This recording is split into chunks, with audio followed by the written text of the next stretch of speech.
wool all summer. I don't care that it's gonna be 80 degrees outside. I actually did strength training yesterday. A personal trainer doing strength training, that's crazy. Good morning, my name is Keziah. I'm known on the internet as the dirt bag. That's what people have been calling me, that's not actually what I'm known as, but Dirtbag Knits. Welcome back to another little YouTube video. Grab your coffee, your tea, or beverage. I am drinking Folgers drip coffee with Chobani white chocolate creamer in this mug that my husband got for me. Yeah, update since my last video. Not only did I get engaged, I got married 36 hours after I got engaged. It's a whole long story. Did my nails yesterday.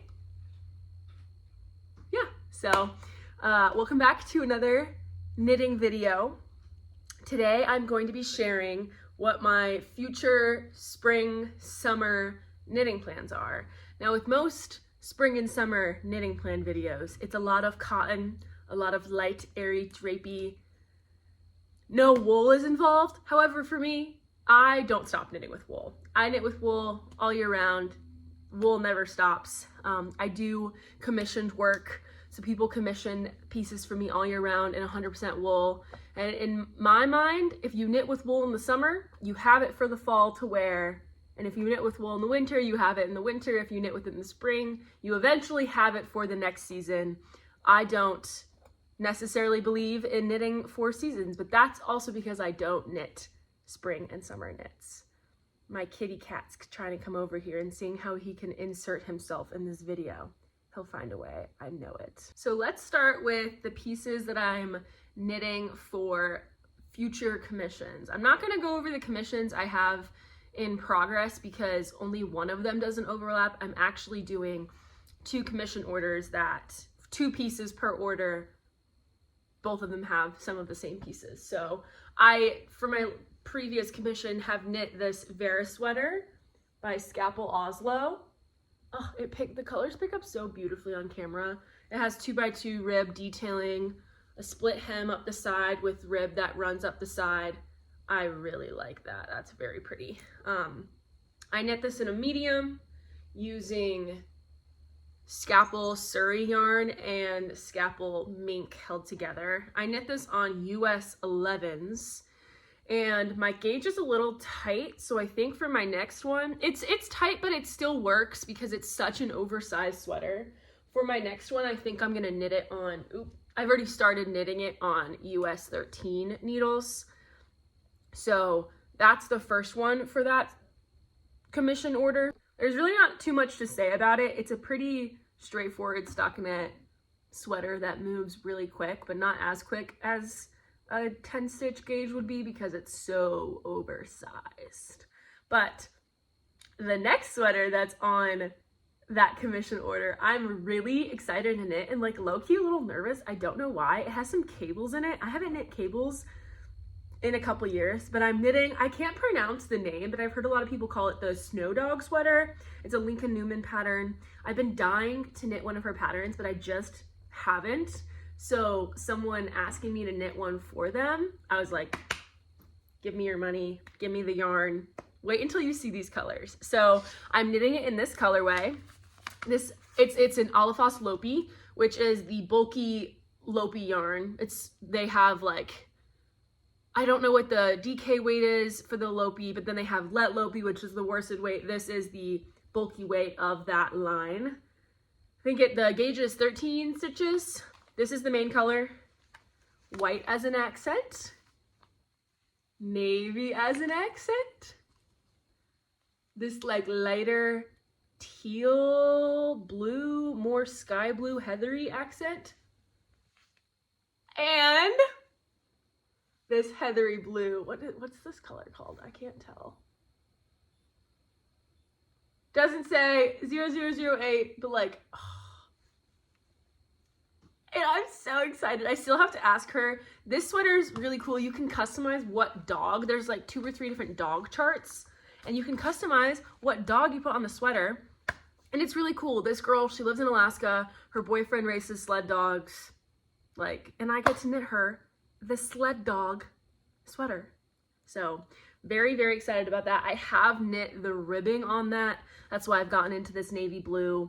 The ribbing was done in twisted rib in this navy. And I think I've worked like 2 cables, like the start of 2 cables. My hand started to hurt, so I stopped. But yeah, those are the 2 commissions that I have up. But now I really want to talk about my non-commissioned pieces, meaning I'm finally knitting something for myself, which doesn't happen very often. But let's start with my one work in progress that I have for myself, which is, I've talked about this on the podcast, my one other one before, because it's taken me so long to do. My Eva cardigan, I've made some progress since the last time. Not a ton, because I've been working on other things, but I split for sleeves and knit about 2 inches on the body before I ran out of that ball of yarn. And instead of starting a new ball of yarn on the body, oh, this has hair all over it, gross. I just picked up for one of my sleeves. I really like knitting my sleeves first on sweaters and cardigans, when they're top down or bottom up even. I just knit the sleeves first and get them out of the way. That way when the sleeves are done, I can either work on the body and join the body if it's bottom up, or I can just pick up and knit the body, and when I'm done with the body, I'm done with the garment. I really like that. So I've knit a couple of decreases. For the first time ever, I'm actually marking where my decreases are, so I'm not like stressing out about if they're even on both sleeves, but I'm really liking knitting on this. It's just nice to have a stockinette pattern that's for myself. I know I've knit on the Vera, which is an easy stockinette pattern, but this is a non-bulky weight stockinette pattern. Oh, it's just, the red is so beautiful. It's Cascade 220 Superwash. I got this yarn off of Facebook Marketplace for a very good deal, and I knew that it had to go to a special project, and I'm gonna have so much left over, but I have this whole bin full of Cascade 220 scraps for another future project. That'll probably be in the fall though, so I'm curious to see how this wears. I have another sweater knit in Cascade 220, but it's the non-superwash, and that sweater doesn't pill. But I'm concerned that since this is superwash, that it might pill. I mean, even as my yarn has been getting whipped around, you can kind of see a halo starting to build up on it. I don't know if you can, but there's like a halo. So we'll see how it wears. Pilling isn't a huge deal to me, but it's more of just an inconvenience that if I can avoid the inconvenience, I will. So we'll see. I can depill something. And I really love this red color. It's really hard to get such vibrant colors on non-superwash bases, which actually, oh my gosh, that's a great segue into my next sweater, because I'm knitting this. Let's talk about this next sweater. This yarn was gifted to me by Kelborn Woolens. I'm knitting the Brady Loop sweater. You kind of saw a little bit. It's the new Germantown DK yarn. They gave this to me to try out. It's so fun. They let me pick my color, and I was shocked to see how bright of colors they got on non-superwash bases. This orange is a non-superwash yarn. This camera's kind of picking up the orange. It is like bright, bright, bright. When I saw it online, I wasn't sure how bright it would be, so I went over to Ravelry, and there was very few projects made in this color, but I really like bright, vibrant colors. Orange is my favorite color. It was gifted. I thought that I would give it a try, and I really love it. However, for a garment that I want to wear consistently, this yarn needs to be a little duller. So, gauge swatch. This first one, I frogged a sweater the other day that was held together with Chaos Yarns brushed alpaca, and it just so happened to, I just so happened to pull apart some orange. This is it together. This is the brushed alpaca. I know I'm gonna have to separate these balls. It's definitely, do I have just a piece of it? I don't think so. This is what it looked like held together. See, it brought the orange definitely down. So I swatched it with this new Germantown DK. This color is 850 orange. Like, it's the only orange in the collection. Like, I'm shocked how vibrant of a color they got on a non-superwash base. That is rare. I swatched it with the Chaos brushed alpaca, and I really, really love how that looks. This is on a US 7 4.5 millimeter needle. I'm not gonna hit gauge holding on the Brady Loops. The Brady Loop sweater is 22 stitches. I'm not gonna hit gauge holding another yarn with it. And I don't think I'm gonna get around that. And I really do wanna hold this brushed alpaca together. So I think I'm just gonna go down a size. I'll do some math to see just how the gauge will be affected on at least my bust. I'll go down a size and see, but I think I don't know if I'm gonna knit it on US 7, a 4.5 millimeter, or I tried in that sweater too, I had this like bright pink purple brushed alpaca. I don't like how that makes the orange look. I think it makes the orange look too bright. It brings the orange brighter. So, but this is knit on 5 millimeter needles. Again, I'll do my math and check my gauge. I like how this plays with the 5 millimeter needle. I like how it is a little looser, a little more drapey. And because the Brady Loop sweater I know is, well, in the pattern, they let you choose between a more fitted look or a more oversized look. And I like the way that the oversized ones look more. So I think I might opt for the looser gauge, but we'll see. And then this was just the yarn swatched alone on US 7s, which like gorgeous. I love it. I love it how it looks with the darker brushed alpaca more though. So I'm very excited. So these two together, I just love holding the yarns together. Like, look, I'm gonna have a sweater in each of these, but wait until you see the next one. Just wait. Where'd my yarn go? Ah, I got it out.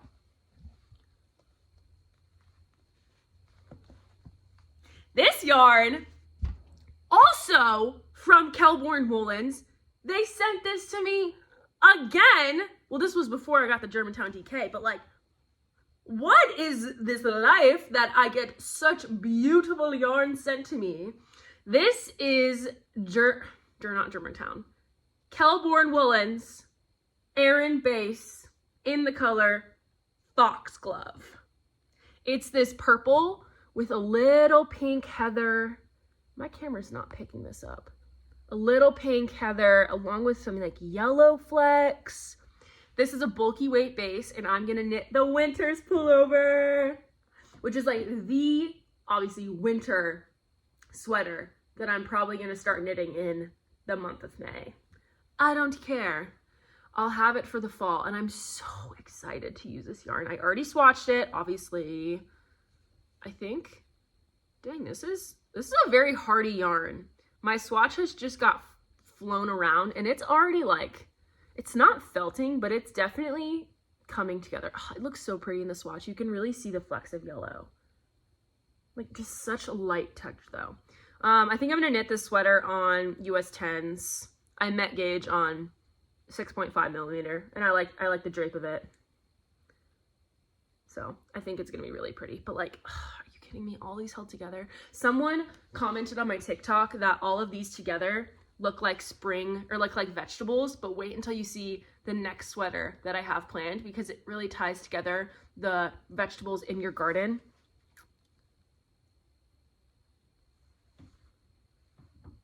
I am gonna be in my garden wearing all four of these sweaters at the same time. Just kidding, I won't be doing that, but. Cascade 220, got it off Facebook Marketplace, a very good deal. It is a very bright lime green. And I'm gonna play a little bit with color theory on this sweater. I'm gonna knit sweater number 25, My Favorite Things. Did I say that the Winter's pullover was by My Favorite Things? The Winter's pullover is Ozetta. I'm gonna knit sweater number 25, and I'm gonna play into color theory. This is a super bright green, so I'm kind of gonna do the same thing I did with my Brady Loop and try to bring this yarn a little more yellow by holding it together with a mohair, brushed alpaca, Surrey. We'll see what I can find. Hopefully I can eventually get to a yarn store to pick out that yarn. And I want to make it more of a chartreusey green. Bring a little bit more yellow. I love playing with colors, with holding two yarns together. It's so fun. And yeah, I'm really excited. I've seen beautiful sweater number 25s knit by people, and I'm really excited to have one. That and the winter's pullover are very similar, but I like how the neckline on sweater number 25 is more of a funnel neck, and I think I'm gonna make sweater number 25 a little more oversized in the fit than I make the winter's pullover to make them different. But I really like the turtleneck on both of them. I love turtlenecks. Wool doesn't affect me. It's not gonna be a super tight turtleneck. I'm gonna make it a little looser. I might make the sweater number 25 a looser turtleneck than I make the winter's pullover. So it's Cascade 220. And I'm also, since I'm concerned about the pilling on this yarn, I think holding it together with a mohair will bring the softness of the yarn a little bit down and maybe make it pill a little bit less. So we'll see how that plays out. But I'm knitting with wool all summer. I don't care that it's gonna be 80 degrees outside. I'm knitting with wool all summer. That way in the fall, I have 4 big, bulky, lovely sweaters to wear. So what are you guys knitting? That's all I have. Pretty short video, but I'm really excited to knit all of these things up, and I will probably be making more progress videos on YouTube. Hopefully, I don't know, YouTube seems, I don't know why I'm viewing it as such a big thing to do, to sit down and film a YouTube video. If you follow me on TikTok, I consistently post 7 or 8 minute long talking videos, and that's all that this was. I mean, I'm running at 13 minutes. Like, I don't know why it's such a big deal in my mind to sit down and film a YouTube video. I really like it. I really like talking about knitting and yarn. I find it fun. So what are you guys working on? What videos do you want to see? I've knit a lot of scalpel sweaters in the past. I know I said I was going to film a tutorial video. However, guys, this took a lot more than I thought it was going to. So I'm not saying that that video is not coming. However, I filmed like half of it, and then I had to send the sweaters out because I was going on my honeymoon and I was going to be gone for 3 weeks. I do apologize. So maybe, I think what I might do instead of filming a whole comprehensive video is split it into little bits and post it on TikTok. If you don't follow me on TikTok here, I'll put my TikTok and Instagram on the side here. They're both just Dirtbag Knits. You can find me everywhere at Dirtbag Knits. And also, oh my gosh, I forgot to say, along with Kelborn sending me 2 sweaters quantities of yarn, I have an affiliate link with them. Like, what? If you click on the link, I'll put it in the description. I'm very new to YouTube. I'm really trying to figure this out. I'll put it in the link in the description, or it's in the bio of my Instagram and TikTok. If you click on that link and buy some yarn from Kelborn, I get a percentage. Also, if you're the one person that did that yesterday, I want to kiss you on the mouth. Tell me who you are. Like, that means so much to me as someone who takes so much time to put these videos on the internet. I have a great fun time doing it, but it was so nice to see that people are actually watching and people are actually supporting. So, bye.